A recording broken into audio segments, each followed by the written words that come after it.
اللہ تبارک و تعالی نے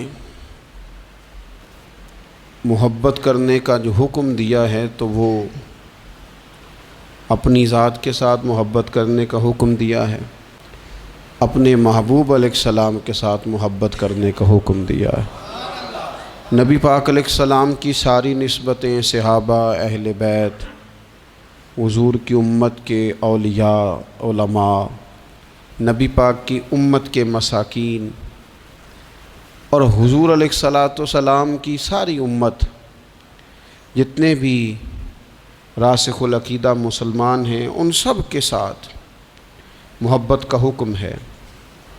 یہ ساری محبتیں اللہ رسول کی محبت ہی کی وجہ سے ہیں، رب رسول کے حکم ہی کے سبب سے ہیں کہ انسان ماں باپ سے محبت کرے، بہن بھائیوں سے محبت کرے، اہل خانہ سے محبت کرے، بیوی بچوں سے محبت کرے۔ یہ ساری محبتیں اس کے سینے میں موجود ہونی چاہیے، لیکن یہ ساری فروعات ہیں، اصل محبت اللہ رسول کی محبت۔ اب یہ دل ہی چونکہ سینے میں اللہ نے ایک بنایا ہے تو دل ایک ہے تو محبت بھی ایک ہی رہے گی، رب رسول کی محبت۔ باقی جتنی محبتیں ہیں وہ اللہ رسول کی محبت کے تابع ہیں، لیکن کچھ محبتوں سے منع کیا ہے۔ ویسے اسلام دین محبت ہے، اسلام بات ہی محبت کی کرتا ہے، کچھ محبتوں سے روک دیا۔ ان میں سے ایک محبت ہے دنیا داری کی محبت، پیسے کی محبت، لالچ، ہرس، ہوس، طمع، اس سے منع کیا۔ یہ جڑ پکڑ جاتی ہے انسان کی طبیعت میں، روحانی زندگی کو ساری کو توڑ کے رکھ دیتی۔ خواہشات کا پیار، مال کا لالچ، یہ انسان کے باطن کے اندر حالات بڑے خراب کرتا ہے۔ قرآن مجید کی جو آیہ کریمہ کا میں نے حصہ تلاوت کیا تو اللہ کریم نے فرمایا المال والبنون زینت الحیات الدنیا، فرمایا یہ مال اور بیٹے دنیا کی زندگی کی رونق ہیں۔ المال والبنون زینت الحیات الدنیا، فرمایا یہ مال اور بیٹے یہ دنیا کی زندگی کی رونق اور زینت ہیں۔ والباقیات الصالحات، فرمایا باقی رہنے والی تو اچھی باتیں ہیں، اچھے اعمال ہیں۔ یہ مال تو جیتی دنیا کا جب تک انسان موجود ہے، مال ضرورت ہے، اور اسلام نے حکم دیا ہے کہ کسی کے آگے ہاتھ نہ پھیلائے جائیں، اپنی ضروریات کی کفالت کے لیے محنت کی جائے، جد و جہد کی جائے، لیکن مال کو کبھی بھی اس طرح نہ لیا جائے کہ صرف اور صرف طبیعت مائل ہی مال کی طرف ہو جائے۔ یعنی ہر وقت یہی سوچنا کہ میں امیر کیسے ہو سکتا ہوں، مشہور کیسے ہو سکتا ہوں، آگے کیسے بڑھ سکتا ہوں۔ اچھا، دنیا کا مزاج یہ ہے کہ دنیا کے آپ پیچھے بھاگیں تو آگے بھاگتی ہے، دیکھ لیں تجربہ کر کے۔ آپ پیچھے بھاگیں دنیا کے مال کے، یہ آگے بھاگے گا، اور اگر آپ نے رخ پھیرا ہے تو اللہ بڑا کریم ہے، پھر تو دنیا کا مال غلام ہو جاتا ہے۔ دنیا کمانی ہے، محنت کرنی ہے، لیکن دل میں دنیا نہیں بسانی۔ نبی پاک علیہ السلام نے ایک جملہ کہہ کے ہمیں اپنی باطنی تربیت کا، روحانی بلندی کا نسخہ عطا کیا ہے۔ حضور فرماتے ہیں دنیا کی محبت ہر بیماری کی، ہر برائی کی جڑ ہے۔ دنیا کی محبت ہر برائی کی جڑ ہے۔ آپ دیکھ لیں آج لوگ ڈاکہ زنی کس لیے کرتے ہیں؟ دنیا کی محبت میں، دولت کی محبت۔ لوگ اپنے کردار سے، اپنے وقار سے ہٹ کر جب بددیانتی کرتے ہیں، خیانت کرتے ہیں تو کس لیے کرتے ہیں؟ دنیا کی محبت۔ حتیٰ کہ قتل، یعنی انسانی جان اور زندگی کو ہی ختم کر دیا، کس لیے؟ اسے جائیداد چاہیے تھی، مال چاہیے تھا۔ دنیا کی محبت اندھا کر دیتی ہے، ہر بیماری کی جڑ ہے۔ مال ضرورت کے مطابق ضرور ہونا چاہیے، بقدر کفایت ضرور ہونا چاہیے، لیکن اس کو فتنہ کہا، اس کو آزمائش کہا۔ نبی اکرم صلی اللہ تعالیٰ علیہ وآلہ وسلم نے فرمایا مجھے تم پر اس چیز کا ڈر نہیں ہے کہ تم پر غریبی آئے گی، بلکہ حضور فرماتے ہیں مجھے اپنی امت پر ڈر اس بات کا ہے کہ دنیا ان پر کشادہ کر دی جائے گی، ان کے پاس مال آئے گا۔ مال آنا، دنیا آنا، یہ خوف کا مقام ہے، بڑی تباہی کرتی ہے دنیا۔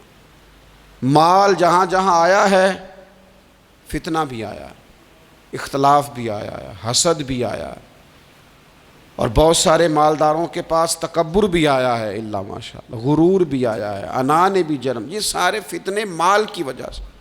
نبی اکرم صلی اللہ تعالیٰ علیہ وسلم نے بحرین کی طرف قافلہ روانہ کیا تو وہاں سے مال غنیمت آیا۔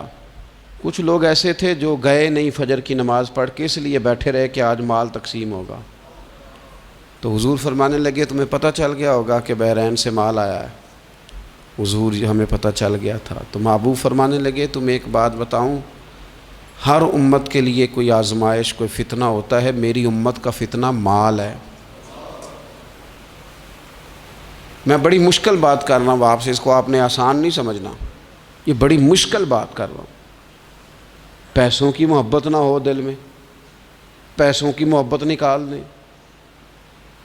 یہاں تو میرے بھائی چھوٹے چھوٹے لوگوں نے بتا دیا ہے کہ بڑا نوٹ کون سا ہوتا ہے اور چھوٹا کون سا ہوتا ہے۔ یہاں تو ہر چیز تلنے لگی ہے۔ یہاں تو جس کی نظر اللہ ماشاءاللہ کمزور ہے نا، نوٹوں کی پہچان اسے بھی ہے، لوگ ٹٹول کے دیکھ لیتے ہیں کہ کون سے والا ہے۔ یہ ان چیزوں سے تھوڑا سا اپنے آپ کو باہر نکالنے، ضرورت کی حد تک جو چیز بھی رہے وہ ٹھیک ہوتی۔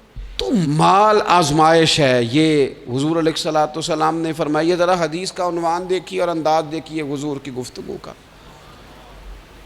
نبی پاک علیہ الصلوۃ والسلام فرمانے لگے، دو بھوکے بھیڑیے، خالی بھیڑیا بھی خطرناک ہوتا ہے اور الٹا بھوکا بھی ہو۔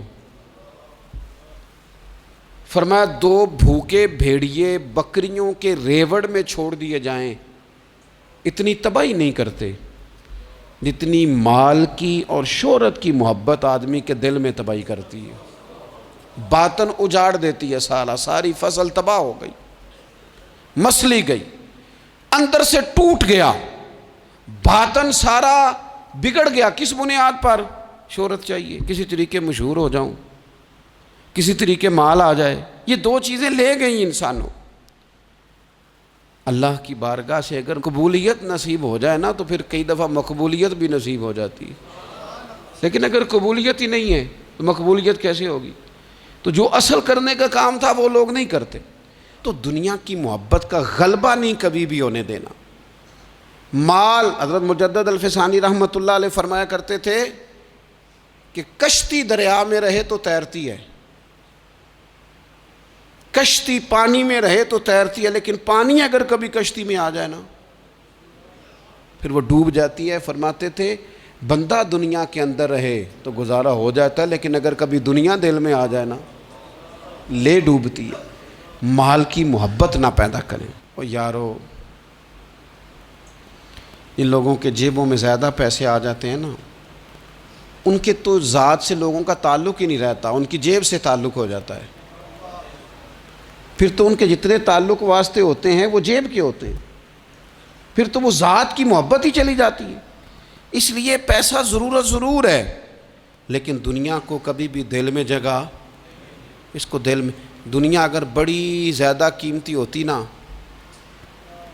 تو میرے محبوب کے گھر میں بڑی ہوتی، لیکن حضور علیہ الصلوۃ والسلام نے اپنے صحابہ سے فرمایا تھا مسافروں کی طرح رہنا، راہگیروں کی طرح رہنا۔ کن فی الدنیا کانک غریب او عابر السبیل، جس طرح مسافر اور راہگیر نہیں ٹائم گزارتے، اس طرح۔ مجھے بتائیے، یہ ریلوے اسٹیشن ہے، مسافر ہوتے ہیں نا ریلوے اسٹیشن پہ، کبھی آپ نے دیکھا ہو کہ ایک مسافر کہتا تو یار اکثر آنا جانا پڑتا ہے تو یہ ریلوے اسٹیشن کی جگہ تھوڑی خرید نہ لوں؟ خریدی کبھی کسی نے؟ بس اسٹاپ کی جگہ تو تھوڑا روز آنا جانا پڑتا ہے، تھوڑی خرید لیتا ہوں۔ آپ بیگ رکھا آپ نے، آپ اٹھ کے گئے، وہاں کوئی اور بیٹھ کے، لوگ لڑائی نہیں کرتے، چپ کر کے بیگ اٹھا کے دوسری جگہ بیٹھ جاتے ہیں۔ کیوں؟ انہیں پتہ ہے ہم مسافر ہیں، ٹرین آئی اور ہم گئے، بس آئی اور ہم، فلائٹ آئی اور ہم۔ مسافر لڑائیاں نہیں کرتے، مسافر قبضے نہیں کرتے، مسافر پکے ڈیرے نہیں لگاتے۔ ہمیں ہمارے نبی کریم علیہ السلام نے فرمایا مسافروں کی طرح رہنا۔ مسافر جو ہوتے ہیں وہ جھگڑے نہیں کرتے، عداوتیں نہیں پالتے۔